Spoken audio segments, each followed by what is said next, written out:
Hey guys, thanks for tuning in. This is Optibotimus coming at you with another video review. And on today's episode, thanks to the folks at Neca Toys, we're going to be taking a look at their new 1/4 scale Donatello from the original 1990s Teenage Mutant Ninja Turtles live action movie. This is something that I have been waiting a very, very long time for. As a kid of the 80s, I grew up with the Turtles. My love for the Turtles really began with the original cartoon. But as I got older, I discovered that there was actually a comic book that existed before the cartoon. So then I went back, read some of those, and then in 1990, Jim Henson brought these characters to life. And we got the very first live-action Teenage Mutant Ninja Turtle movie. And this was a little bit of a controversy at the time because this movie was a lot darker than the cartoon was. But what people didn't realize was it was much more in line with how the original comics were. Now, there were some elements about the film that drew inspiration from the cartoons, such as the very distinct personalities of all the turtles as well as the different color bandanas. But a lot of the origin story, the look, the grit, the feel, all of that, all came from the original Eastman and Laird comics. And to date, this is still what many Turtle fans consider the absolute best Ninja Turtle movie that we've ever gotten. But we've never really gotten good-looking action figures from that original film. And that's where Neca has come in. Giving us a 1/4 scale representation, they're doing all 4 of them. And I'm absolutely thrilled that my favorite character from the Turtles, Donatello, is their first one. As you can see, the package is really quite large, but very, very nice. The bottom has that very iconic sewer cover being pushed up by the turtles with them peeking out, but then you get this very large open window that fully showcases the figure within. On the side, you got a kind of continuation of that cityscape with some buildings are on the side. You come around here to the actual side of the package, you got an up-close shot of Donnie, as well as a kind of side-standing image of him. Then on the back of the package, you got a few more product shots, as well as a re-up that says, now you can catch America's favorite green teens in their first live-action blockbuster film. After wading in a pool of radioactive waste, these radical reptiles are transformed into New York City's greatest crime-fighting quartet. Donatello is the Turtles' resident techno-genius, but make no mistake, he's world-class with the bow staff. This highly detailed action figure stands 16.5 inches tall and features 30 points of articulation, including double elbows to fully showcase Donatello's mastery of the martial arts. And then as you come down, you've got really cool images of those original turtles in their really cool original look. But for the packaging on this guy, that's about it. So without further ado, let's get him out here and see how cool he actually is. Alright guys, so here we have the new Neca Toys 1/4 scale Donatello from the 1990 Teenage Mutant Ninja Turtle movie opened up and out of its packaging. And I'm simply blown away by this figure. There's no better way to put that. It's almost like I'm speechless when I'm looking at this. Neca has time and time again given us absolutely gorgeous representations of characters that we've loved throughout the years. And this is no exception. This actually, in my opinion, goes above and beyond anything that they've given us previously. This has so much amazing detail sculpted into it, painted into it. All of that added together just makes for a truly spectacular figure. Knowing Neca, talking to Randy, I know that this was a labor of love for them, and they wanted to give us the definitive versions of these characters, and without question, they absolutely did.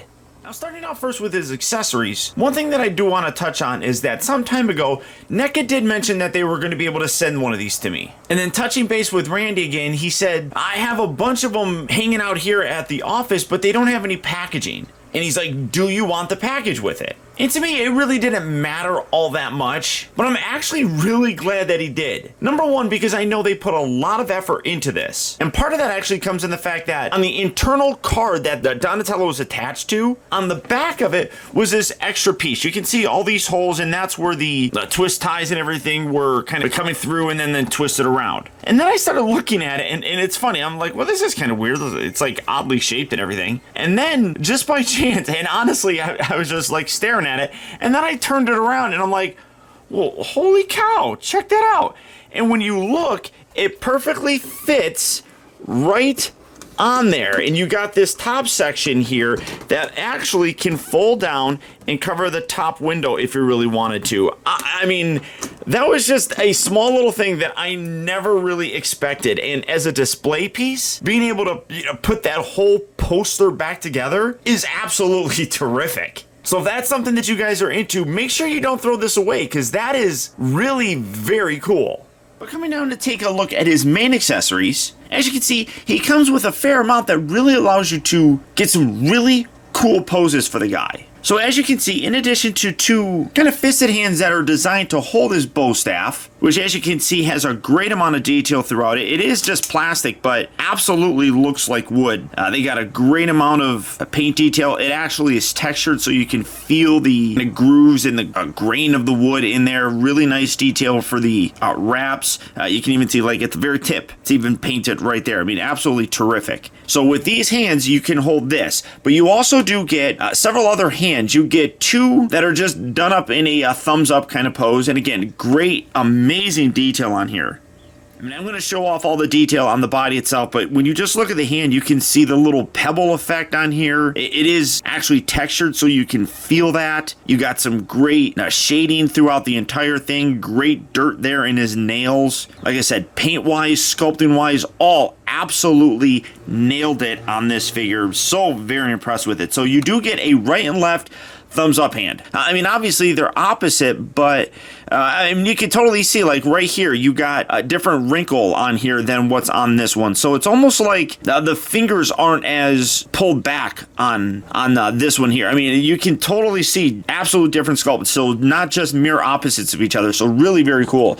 You also do get this more open hand, or what this is actually designed for in terms of a pose. I'm not 100% sure, but that level of detail is still here with the pebbling. You got some nice detail with the vein in his hand here. You got that same dirt in his nails and everything. But it's cool that they give you an option like that. And then you get a left hand here that is a little bit more open, which is specifically designed to hold the canister of ooze. And you can see you just wedge that right in there, and with friction, kind of, it just wedges in there, and you can hold that fairly nicely, which is good. We'll take a look at this here in a second. And then you also get one that's a little bit more narrow of a holding pose, which works perfectly for holding the other accessory it comes with, which is a slice of pizza. Which, how could you have a Ninja Turtle figure without having pizza? So take a look at the detail on this.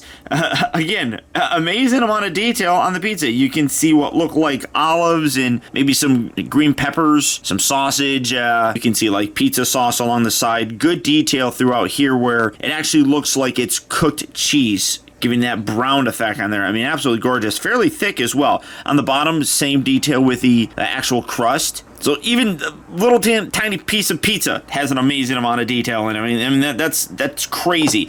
And then he does come with the canister of ooze. Now, what's absolutely amazing about this is that we did see this when the story of the Turtles was being told by Splinter. And what's amazing is they even got that crack right through there, which I'm trying to see if this is hollow. It kind of looks like it's hollow. I'm kind of looking through there. It kind of looks like I can see all the way through. You got radioactive material. You got that logo on there. Same logo there on the different ends. Of course, you come around here and it says TCRI, which is great. I don't know actually if we saw that. I think we just saw it from this angle, so I don't know necessarily if that's what we saw. It wasn't revealed until it was like TCRI, I think, until Secret of the Ooze, but it goes to say that would be on the canister. But I love that. The fact that they got that crack through there that was oozing out, that absolutely terrific amount of detail just on this piece as well.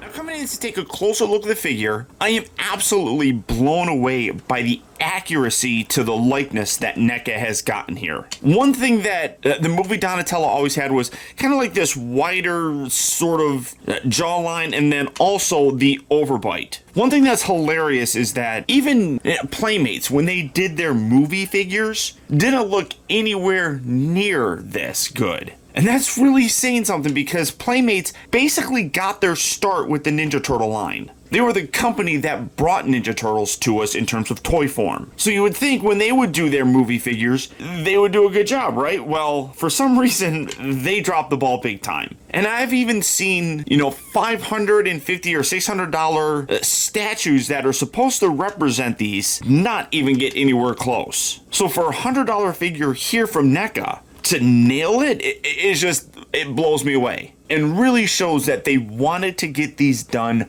right. I think they did a terrific job here in sculpting the actual bandana around his face, and then you come around here to the back section, and this is all cloth. I do kind of wish this was a little bit more tattered. I mean, it's pretty clean, but you can see it's actually dirty, which is kind of cool. I just wish it was frayed a little bit more. But again, that detail in the face is just spectacular. I love the different kind of variations in terms of the paint throughout it. You can see the pebbling of the skin texture, just absolutely magnificent. You come down here to the body, and again, you can see great detail in his straps. You can see that it definitely has a leatherish kind of look. You got like a small little tear right there. And then again, you can see all the pebbling in the skin texture, and then it also has these little eye sort of things throughout the entire thing, which is absolutely accurate to the rubber suit that the actors were wearing. And yeah, these weren't CGI characters. It was a real rubber suit with an animatronic face. The only way that Neca could have gotten more realistic is making this mouth open and having a little human mouth in there. If you've seen the movie, you know what I'm talking about, and you get that reference. But all the way down from the front side, I mean, you can see his torso area has a great amount of paint variation and wear. I love his elbow pads. You can see, again, great paint variation, great detail. Even looking at the inside here, you got a lot of really nice sculpted detail throughout the front section. So as you come down here to the wrist, again, you got those little ties. You rotate that around, you can even see that it's tied. I mean, this is plastic, and yet it does a really good job of looking like it's not really made out of plastic. You look at the back here, again, great detail. I love how with the straps here, you have the little paint variation here for like the stitching work, kind of holding the two things together. It's a different color than the rest, which is nice. Come up here, you have some painted silver bits, which kind of denote that these are like bolted on, and this is fairly accurate as well. That's what actually held his bow staff. You just slide that through and kind of put it there, and it does a really nice job. It's not overly tight or anything, but it's definitely got enough tension that it holds it in there perfectly fine, especially since the handle section of the bow staff is a little bit thicker. One thing that I've always wanted to get a real good look at, and I've seen these in person at like San Diego Comic-Con, and they're all from the front, and they all look great from the front, but I wanted to see how the shell looked, because this was a very distinct look as well. And again, I think they did a terrific job with it. I'm really mostly excited to see how Raphael's looks, because there was a lot of personality in his. But with Donnie, you can see that they nailed it again. You got great paint detail throughout the entire thing. Sculpting wise, looks spot on. Even when you come down to the edges, how it's kind of in these separate little sections and stuff, they did a great job of capturing that. Coming down to take a look at the legs, you got great musculature. You got that same pebbling effect with the little eye things, just almost like birthmarks on them, I guess. Again, great detail here with the knee pads. You come around here to the side, and again, that stitching work here, you can see is a slightly different color than the actual pad itself. And then you got little silver paint on there for the eyelets, kind of holding it all together. Again, great attention to detail. The overall striations for the legs, you come down here, the calves, very muscular calves. They clearly did not miss leg day at all, and you can just see the definition in the legs. And then you come down to the feet, great detail there. So you got the little back heel and everything. So I mean, all the detail that you could possibly want here, like I said, is here. The only thing really missing is that human mouth inside the turtle's mouth. The other thing that I've really noticed in kind of handling this since getting it is, number one, yeah, he's huge. He's 16.5 inches tall, which at a quarter scale translates to about 5.5 feet, which is fairly accurate to the actual size of the turtles in the film itself. But it's also really very heavy. This is almost 5 pounds of solid plastic. I mean, it definitely has a tremendous feel and quality to it. Now, first, articulation. It talks about having 30 points of articulation, which it does. But there are some aspects that are a little bit limited due to sculpting and some of the materials that are on them. So his head does rotate, but again, the sculpting is a little bit limited because of the way that the neck actually is. In trying to keep it very seamless, you can see that underneath here, it's sculpted in a particular way. So it works perfectly when it's like this. But when you rotate it, that sculpting on the bottom part of the line kind of rubs in with the neck. So it's a little bit harder, but you can kind of squeeze it out and put it in those different poses. So you can rotate it left and right. It kind of pivots side to side. I would imagine there's a bit of a ball joint under there. It looks up and down a little, not a ton, but you get a little bit of up, a little bit of down. One thing that I absolutely adore as well, getting his bandana out of the way, is that he can flex here at the, what I'm guessing is the abdomen section. It's all underneath this. This is a kind of separate part right here, same as the shell, and it kind of flexes forward and back. What I love and what they did was you got this little green section right here. When you flex it forward, you can see there's no hollowness really to it. As you flex it forward, underneath are more folds of this green section, so you never really lose that sculpt and just have a big giant empty cavity in there. I think that was really smart how they actually did that. The shoulders here can rotate out very stiff on here, and one thing that I'll say is that all the joints feel very, very solid. I absolutely love that. They rotate very nicely all the way around. There is no bicep cut, but you do get a rotation here at the elbow, and they are double jointed. But the problem is, with this being a fairly hard plastic, you don't get much of a range of motion. It bends at about 90 degrees, but you can see that bending that top joint, get that there, keep that straight, bending that top joint and then the bottom one is what actually allows you to get that 90 degrees. So you go a little bit here and then a little bit more. Now you can, getting that down, I mean, you can see, you can get it up there and you can get it up to his head area, but I would imagine that if they didn't have that double joint in there, that they probably would not be able to really get a lot of range of motion. Even with this piece on here, it probably would have limited a lot. So putting that double joint in there actually did help things. Then you come down to the wrists. Those rotate very nicely. They move forward and back as well. As I talked about, the torso is kind of locked because this is all one piece, but it does flex and it does feel like it has a bit of a rock side to side. Like I said, I think it's a ball joint in there, but you do get some pivot side to side. It doesn't really rotate or anything though, a little bit. I mean, you can see it spinning a tiny bit, but accuracy to the suit and everything is obviously very paramount. So they didn't want to put too many cuts throughout here, I would imagine. So getting that out of the way. Then you come down to the hip area. These move on very nice heavy ratchet joints forward and back. Obviously the back of the shell here kind of limits it a little bit. Moves in and out very nicely on ratchet joints as well. He rotates at the upper part of the thigh. I think he's just got one joint here at the knee, but that again is a little bit limited because of the hard plastic material of the knee pad. I don't know how they could have avoided that really, other than maybe using real cloth on here, which no doubt would have increased the price on it, and more than likely again wouldn't have had that same level of detail to the original costume. So I guess it was just a aesthetic choice. You come down to the ankles. They rotate, they move forward and back a little bit, and they also do flex in and out. Not a ton though, which is a little bit unfortunate, but you can still rotate that out, then spread this out a little bit and get a nice wide stance. So definitely 30 points of articulation. Just some of the poses are a little bit more limited. You do have to be creative with some of them, but honestly, just having them stand here, I mean, you're not going to get too many crazy dynamic ninja poses with him, but he still looks absolutely breathtaking, and I am perfectly happy just the way he is.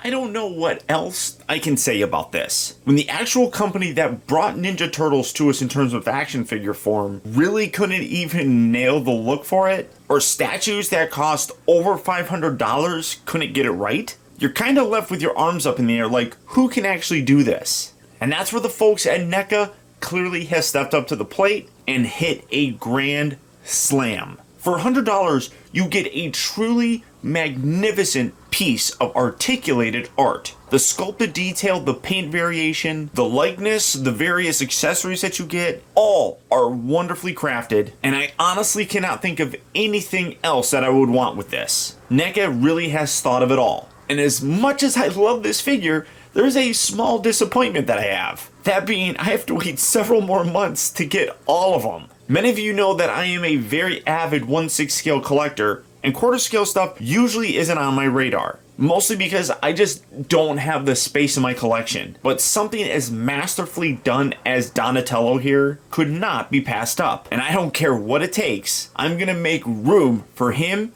and his three brothers. So if Donatello is a figure that you'd like to add to your collection, he will be hitting various online retailers fairly soon. So good luck and happy hunting. Or as always, there's Big Bad Toy Store. So all you have to do for that is click on the link down in the video description. You'll go to BBTS where you can check out availability on this, pre-order it, and add it to your collection today. Again, I'd like to send a very special thanks to the folks at Neca for helping to make this review possible. But that's about it, so once again I want to thank you guys for tuning in. This has been Optibotimus. Don't forget that if you like this video to please hit that thumbs up button. Also be sure to subscribe in case you haven't already subscribed. That way you get instant email notifications whenever I upload a new video, and you never miss out on a future review of mine. Or if you're already subscribed, be sure to click on that little bell on my homepage and double check your settings to make sure that they're set so that you get those email notifications. And as always, until next time, be excellent to each other.